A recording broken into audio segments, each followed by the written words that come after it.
Wow! Hindi ka gagawing superhero ng pagkain. Ito ay kasangisip na kwento. Tulong, tulong, pakiusap, tulungan niyo ako. Tutulungan ko siya.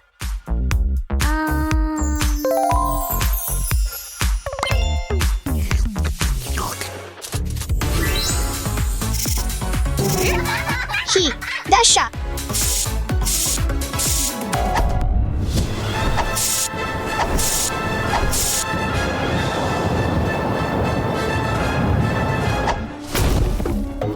Oh, hello. Pwede mo bang iligtas ang pusa ko? Walang problema, Steffi.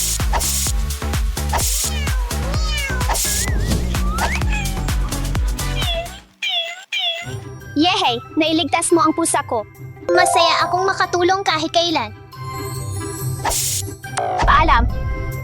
Mga bata, laging alagaan ang inyong mga alaga at maging responsible. Tara, pasok na tayo.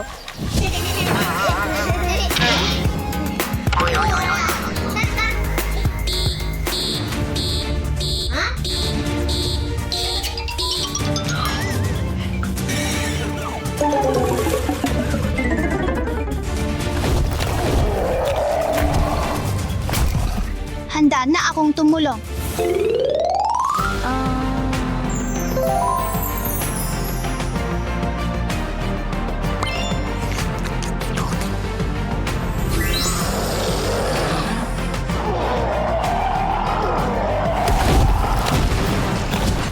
Naku naman.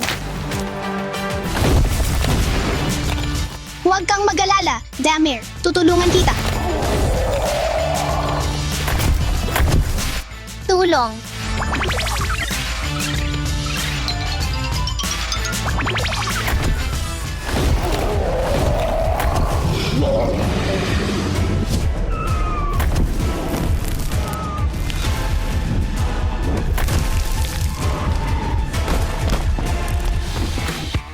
At huwag mo na ulit tatakutin ang kahit sino. Salamat.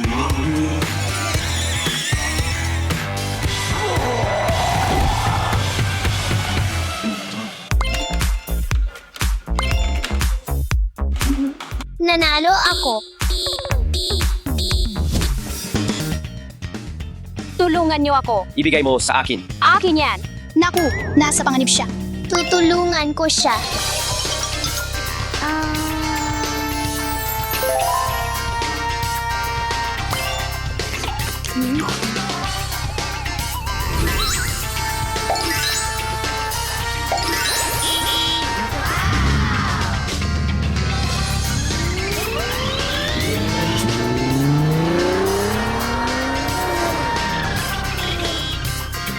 Ibigay mo.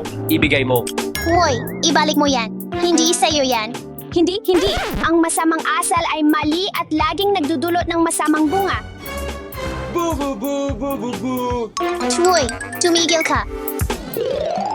Naku naman.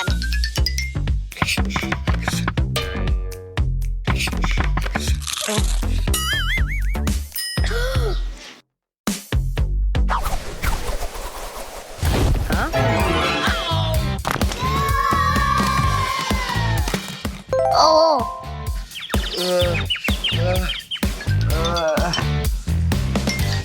Pasensya na.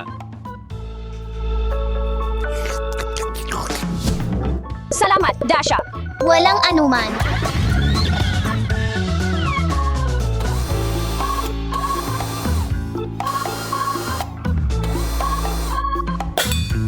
Mukhang may nakita ako.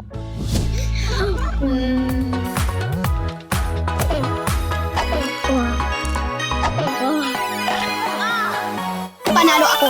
Panalo ako.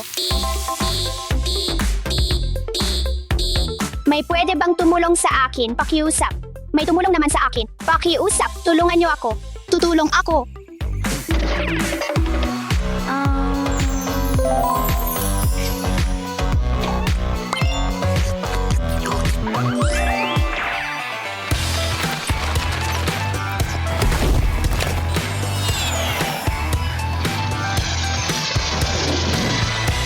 Tulong. Tulong. Naglalaro ako ng basketball at aksidenteng napunta ang bola ko sa bubong. Oh, hindi. Ang bola ko. Pakiusap, tulungan mo ako. Huwag mag-alala, Steffi. Tutulungan kita.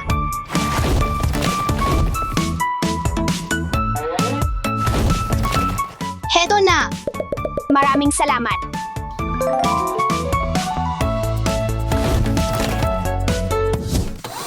Saiji, kaya mo. Saij, Alex, go.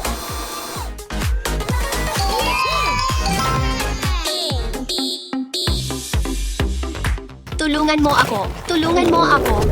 Tulungan mo ako. Paparating na ako.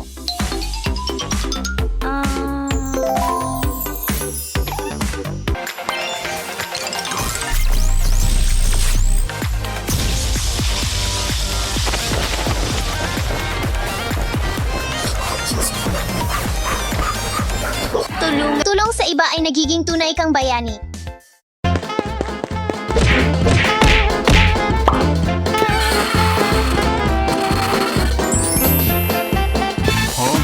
Oh, isang bistro. Medyo nagugutom ako. Kumain tayo dito.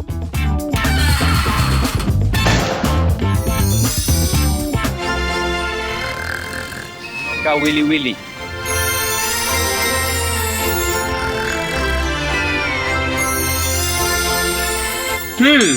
Ang hindi pangkaraniwan, ngunit magandang interior.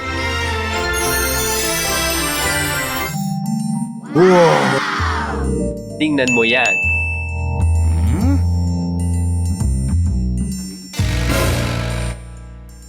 Hey, nandito ako.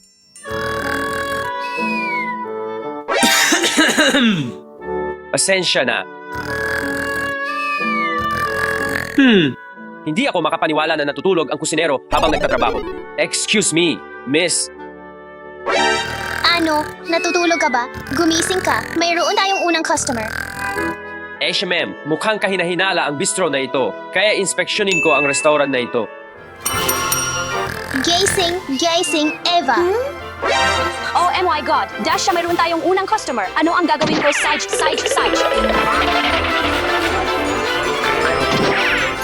Hello, maligayang pagdating sa aming inflatable balloon bistro. Ako si Dasha, at ako ang maglilingkod sa iyo ngayon. Sage. Gusto ko ng egg sausage toast, pakiusap. Okay. Manok at gulay. At burger, patatas at soft drinks. Gusto mo ba ng kahit ano para sa dessert? May ice cream ako. At isang herbal tea, pakiusap. Magandang pagpili. Ito ang order natin, Eva. Ano? Ito. Hindi ko ito matatapos sa oras. Isa-isa lang. Huwag mag-alala, magiging maayos ito. Hindi talaga. Eva, subukan natin ang simpleng flower and candle breathing. Sage, basta makakatulong. Dahan-dahang amuyin ang bulaklak habang humihinga. At dahan-dahan mong hipan ang kandila habang nag-shake. Ang mga pamamaraan ng paghinga ay nagpapakalma sa iyong isip at katawan upang makaya mo ang mga sitwasyong nakaka-stress. Salamat, Dasha. Good luck, Dasha. Panahon na para magluto.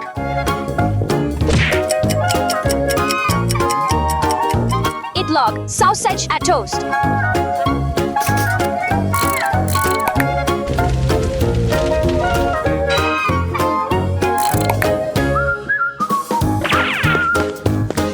Ang iyong herbal tea. Salamat.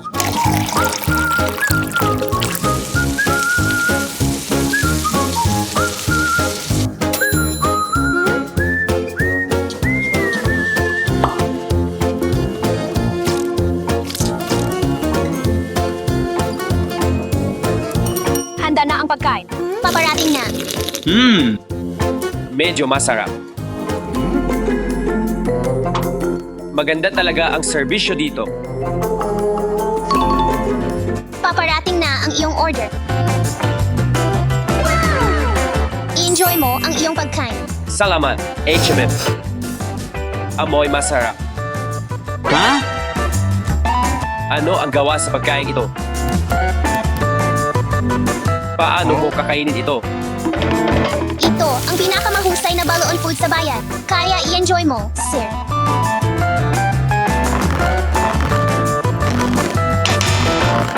Hindi gumagana. May langaw sa aking plato. May langaw. May langaw sa pagkain ko. Saan? Dun, dun. Tingnan mo, tingnan mo. Walang problema. Alice, Alice, lumayo ka. Pasensya na diyan. Hindi na ito maulit.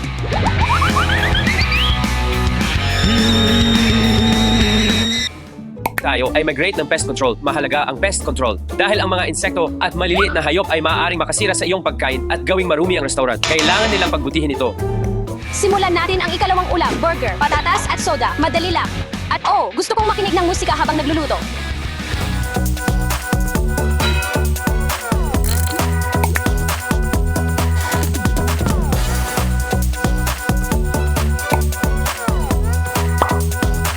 Perfecto! Ano ang amoy na ito? Naku, may sunog. Ano ang gagawin ko?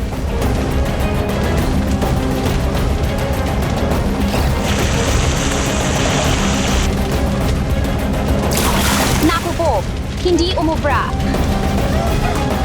Ligtasan sa sunog sa isang restaurant. Ibig sabihin nito ay maging maingat para hindi magumpisa ang sunog at malaman kung ano ang gagawin kung sakaling magkasunog. Kailangan ng pagpapabuti ang restaurant na ito.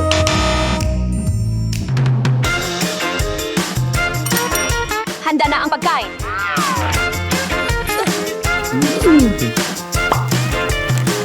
Okay na. Salamat.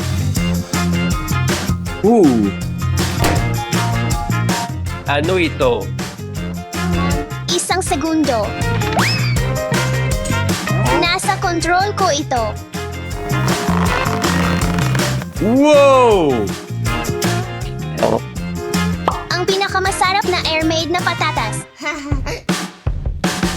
Sage.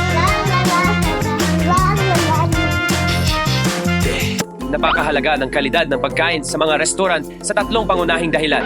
Manatiling malusog at malakas, maiwasan ang sakit sa tiyan, at panatilihing masarap ang pagkain. Hindi maganda ang kalidad ng pagkain.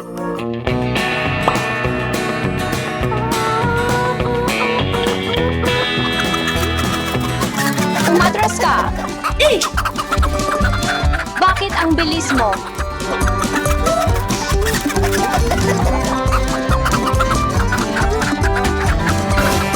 Asikasuhin ko ito.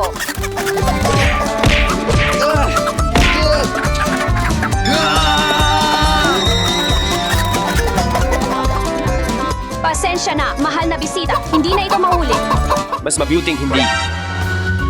I-rate natin ang atmosphere. Ang atmosphere ay ang damdamin o mood na ibinibigay ng restaurant sa mga customer nito. Hindi maganda. Umaasa akong mapapasaya nito ang ating customer. Tapos na ang pangunahing buta. Manok na may gulay. Salamat. Dasha!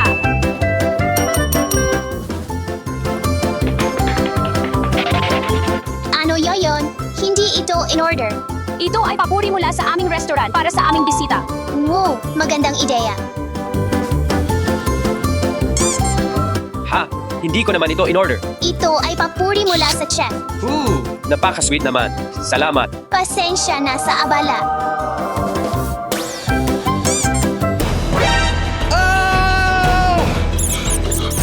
May daga sa aking basket. Alisin mo iyan ngayon din.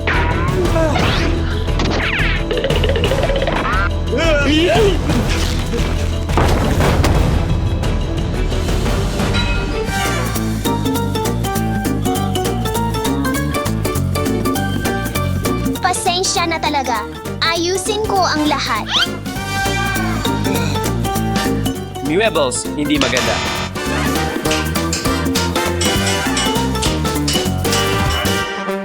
Sana ito na ang iyong pinakamagandang dessert, Eva. Wow!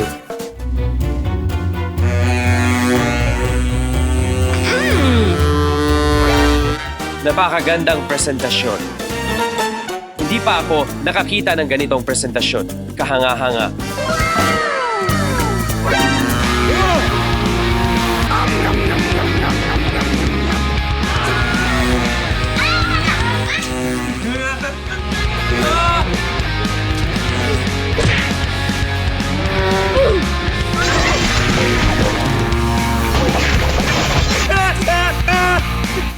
Kunin mo, kunin mo.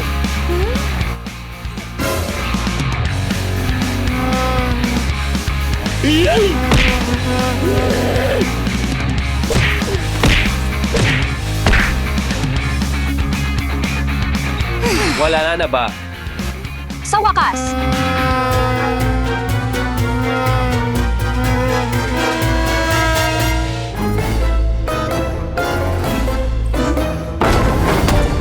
Ang bistro na ito ay hindi isang restaurant. Ito ay isang sakuna.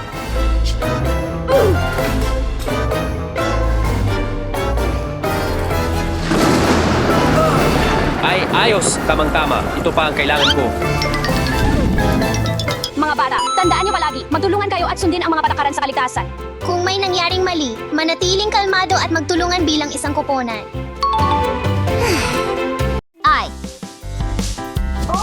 Hello. Hello. Maligayang pagdating sa Cardboard Cinema. Ako at ang aking team ang lumikha nito. 1, 2, 3. 3 ticket po, please. $10 iyon. Hindi. Cardboard lang. Oh, may ideya ako. Mahilig akong mag-drawing. Oh, may talento ka. Salamat. Salamat. Oras na para magpahinga. Sariwa at masustansyang popcorn. Hello. Hi! Ano ang gusto mo ngayon? Isang maliit na popcorn para sa akin pakiusap. Ako rin. At kukunin ko ang malaki. May pera ako. 1, 2, 3, 4, 5, 15. Wow! Maraming salamat! Kagiliw-giliw na katotohanan tungkol sa popcorn. Mahigit 5,000 taong gulang na ang popcorn na tagpuan sa New Mexico. Ginamit ito para sa pagkain at dekorasyon. Mga sinaunang mga sibilisasyon na nagsusuot ng garland ng popcorn para sa mga seremonya. Salamat. Walang anuman! Ay, ang iyong mga ticket. Optig. Mabuti. Mayroon din ako. Siege, ang numero ng iyong silid ay 5. Pwede ka nang pumunta. Ikaw, sandali lang.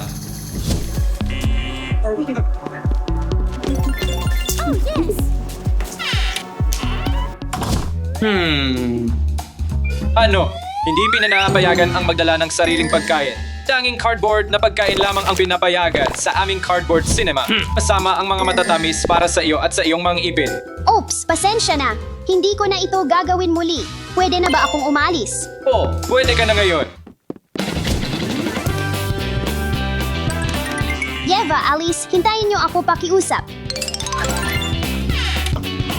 Mga babae, bakit hindi niyo ako hinintay? Tara na, Dasha. Magsisimula na ang pelikula. Excuse me, Pope. Pakiusap, wala akong makita. Hindi ka dapat pumunta sa sinehan na may napataas na hairstyle. Maharangan nito ang tanawin para sa mga taong nakaupo sa likuran mo. Napakataas ng cardboard na dekorasyon na ito. Hindi ko makita. Gawin nating medyo mas maikli ito. Ngayon, mas magandang tanawin ang makikita ng mga bisita. Nakakadiri! Ang cardboard na pagkain ay hindi dapat kinakain. Alice, Dasha, hanap ako ng mas nakakain kaysa dito. Okay.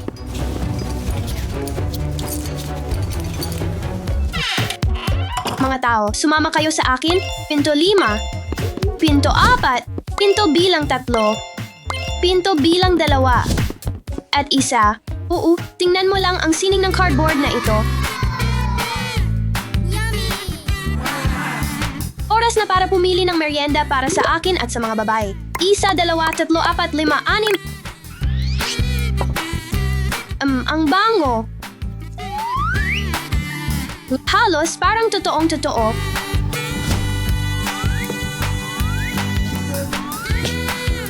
Matutuwa ang mga babae. At sa tingin ko ito iyon.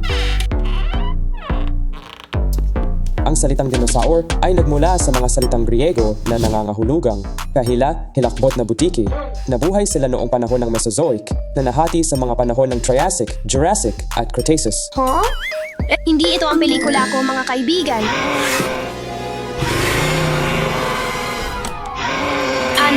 Ano yung?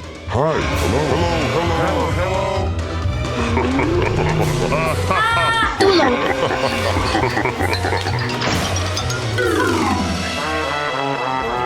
Oh, hindi. Ang pagkain ko.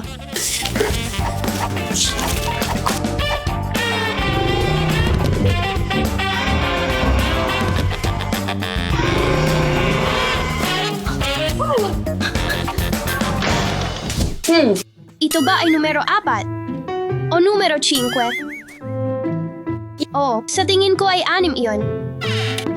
Ang mga robot ay maaaring kasing liit ng alikabok, so kasing laki ng kotse. Ang ilang mga robot ay maaaring matuto mula sa kanilang mga karanasan, isang kasanayan na tinatawag na artificial intelligence. Ano ang pelikulang ito? Isang pelikula tungkol sa mga robot na gawa sa karton.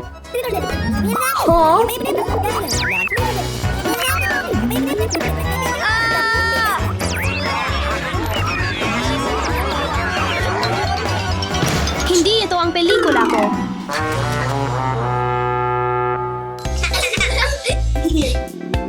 Kailangan kong pumunta sa banyo. Hawakan mo ito para sa akin, babalik ako. Okay. Ayan.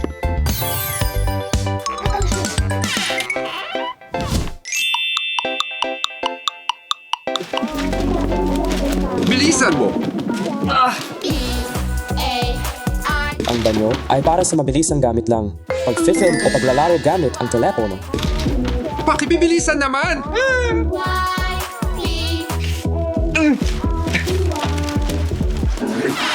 May narinig ako.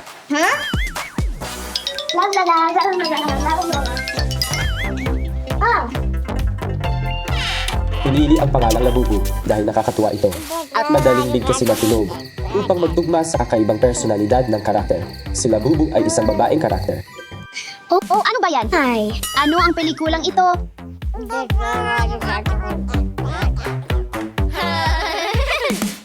Hindi ito ang pelikula ko.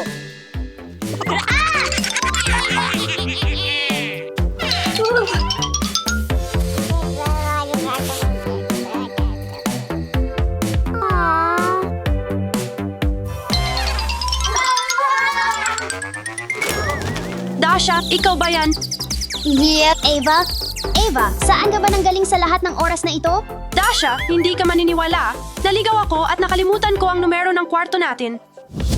Ava, sa tingin ko ito ang pinto numero 2. Sarge, Arala,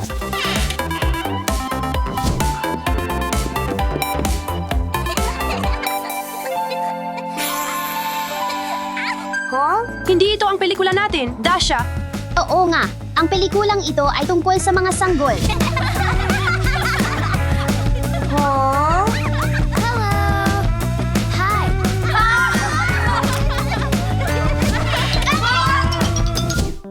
Dasha, kunin mo na ang popcorn mo. Nasaan si Dasha? Dasha! At si Eva? Nasaan na sila? Tapos na ang pelikula. Dasha, sa tingin ko ang numero ng kwarto natin ay 5. Eva, Dasha, saan kayo galing? Tapos na ang pelikula. Mahaba ang kwento, Alice. Ikukuwento namin sa iyo sa ibang araw. Tara na!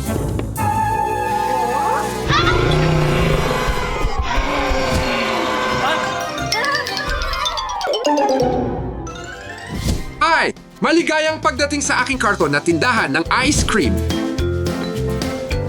Mga girls, kumuha tayo ng karton na ice cream. Hindi. Hindi na lang, salamat Dasha. Hindi ako mahilig sa pagkain gawa sa karton. Ano ang gusto mo? Ito. At ito. Yuck, ang kadiri. Sabi ko sa'yo, Dasha, ang pagkain gawa sa karton ay hindi dapat kainin. Alam nyo, mga girls, masaya ang karton na sinehan, pero halos hindi tayo nagsama-sama dahil palagi nating nakakalimutan ang numero ng kwarto natin. Kahit sa isang cool na lugar na tulad nito, mahalaga na manatiling magkasama at sundin ang mga patakaran. Maging maasikaso tayo sa isa't isa.